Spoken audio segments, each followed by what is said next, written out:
Bonjour. Bonjour. Comment êtes-vous devenu voyant?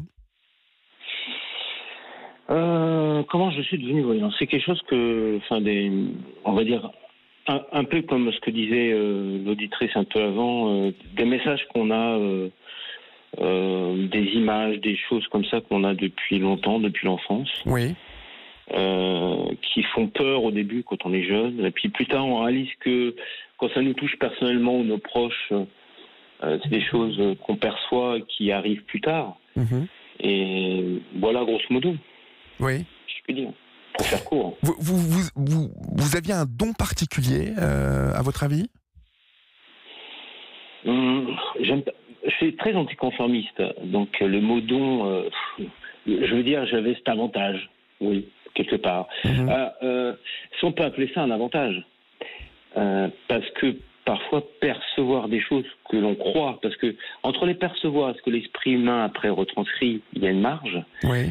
Et parfois, on peut même parce que en tant qu'être humain, on extrapole toujours. Mhm. C'est comme un lieu de vacances. Je vais vous décrire une plage. Vous allez l'imaginer vous-même dans votre tête. Oui. Et lorsque vous allez sur le lieu, vous êtes déçu parce que vous l'imaginez de telle façon. Mhm. C'est un peu ça aussi.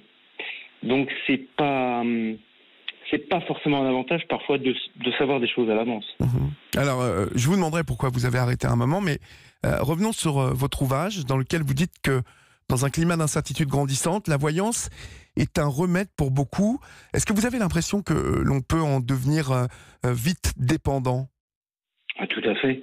Mhm. Tout à fait. Dans le sens où beaucoup de gens, c'est une des raisons, je vous expliquerai après pourquoi j'ai arrêté, mais il y a un moment où les gens ne faisaient plus la différence entre ce qu'on leur dit Oui. dans une prédiction et mener leur propre vie.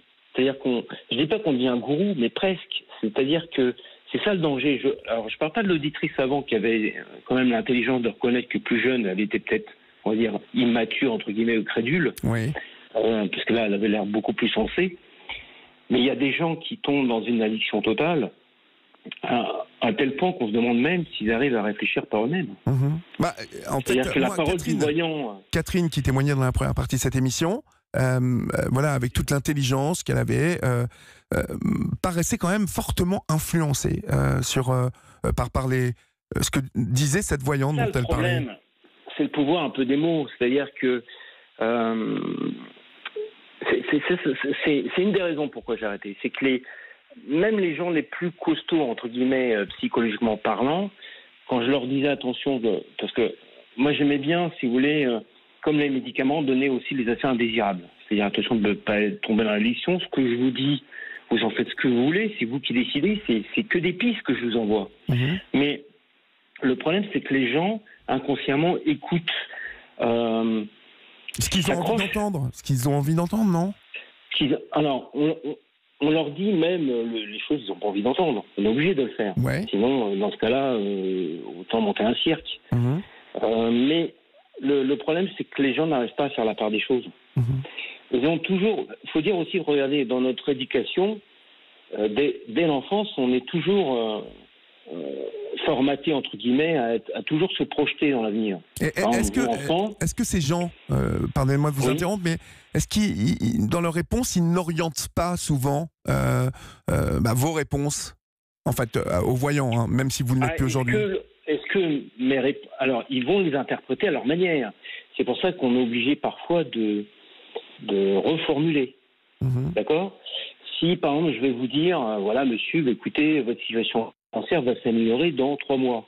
Il y a des gens, ils vont s'imaginer être riches dans 3 mois. Oui. Mais c'est pas la même chose. Ma question portait sur leurs questions, en fait, dans le contenu des questions de ceux qui consultent. Est-ce que ils ne donnent pas, en fait, tout un tas d'éléments qui peuvent déjà donner au voyant ou à la voyante tout un tas d'éléments qui peut faire que... Il y a différents voyants.